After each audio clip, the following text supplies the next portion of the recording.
అందరికీ నమస్తే అండి. Welcome to Lalitha's world. ముందుగా మీ అందరికీ విజయదశమి శుభాకాంక్షలు.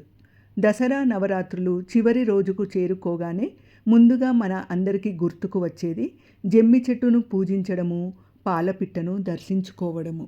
పురాణాల ప్రకారము దేవతలు, రాక్షసులు క్షీరసాగర మథనం చేపట్టినప్పుడు పాల సముద్రం నుంచి కల్పవృక్షంతో పాటు మరికొన్ని దేవతా వృక్షాలు పుట్టాయట. వాటిలో ఈ జమ్మి చెట్టు ఒకటి. యజ్ఞయాగాల్లో కూడా ఈ జమ్మి చెట్టు కర్రలతోనే నిప్పు పుట్టించేవారంట. అందుకే జమ్మి చెట్టుకు అంత ప్రత్యేకత. త్రేతాయుగంలో వనవాసానికి వెళ్ళిన శ్రీరాముడు కూడా ఈ జమ్మి చెట్టు కిందే విశ్రాంతి తీసుకున్నాడని, ఇంకా రావణుడితో యుద్ధానికి వెళ్లే ముందు ఈ జమ్మి ఆకులతోనే ఆది పరాశక్తిని పూజించారని, తిరిగి అయోధ్యకు వెళ్ళేటప్పుడు కూడా జమ్మి చెట్టుకు పూజలు చేశారని చెబుతుంటారు. ఇంకా వినాయక చవితి రోజు వినాయకుని పూజించే 21 పత్రాలలో ఈ జమ్మి పత్రం ఒకటి. ఇంకను మహాభారతంలో పాండవులు అరణ్యవాసం ముగించుకొని అజ్ఞాతవాసానికి వెళ్ళేటప్పుడు విజయదశమి రోజున వారి యొక్క ధనుస్సు, విల్లంబులు, గద మొదలగు ఆయుధాలను జమ్మి చెట్టు మీద పెట్టి వారు మళ్ళీ తిరిగి వచ్చే వరకు వాటిని కాపాడమని జమ్మి చెట్టు రూపంలో ఉన్న అపరాజితాదేవిని మొక్కి వెళ్ళారంట. అలా అజ్ఞాతవాసం ముగిసి తిరిగి విజయదశమి రోజున ఆ జమ్మి చెట్టు వద్దకు వెళ్ళి పూజలు చేసి వారి ఆయుధాలను తీసుకొని యుద్ధము చేసి కౌరవుల మీద విజయం సాధించారని నమ్మకం.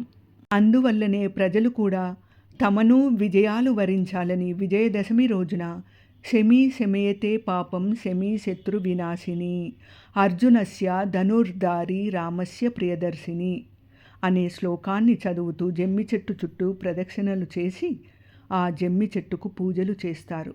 ఆ జమ్మి చెట్టు ఆకులను వెంట తెచ్చుకొని పెద్దవారికి ఇచ్చి ఆశీర్వాదాలు తీసుకుంటారు. ఈ విజయదశమి రోజున ఆయుధ పూజ కూడా చేస్తారు.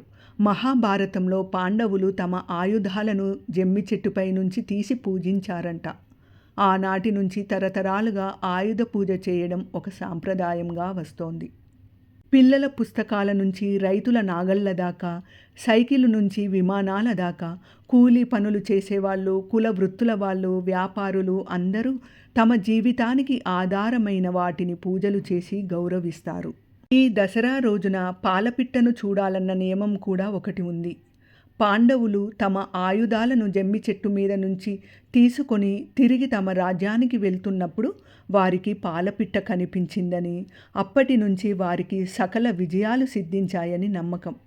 అందుకే విజయానికి శుభసూచకంగా దసరా నాడు పాలపిట్టను చూడడం కూడా ఆనవాయితీగా మారింది. ఇవి అండి జమ్మి చెట్టు యొక్క ప్రాముఖ్యత, ఆయుధ పూజ, అలాగే పాలపిట్టను దర్శించుకోవడం యొక్క విషయాలు.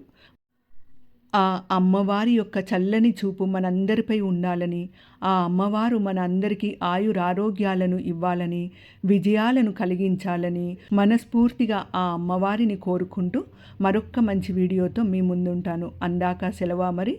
మరొక్కసారి మీ అందరికీ విజయదశమి శుభాకాంక్షలు. ధన్యవాదములు.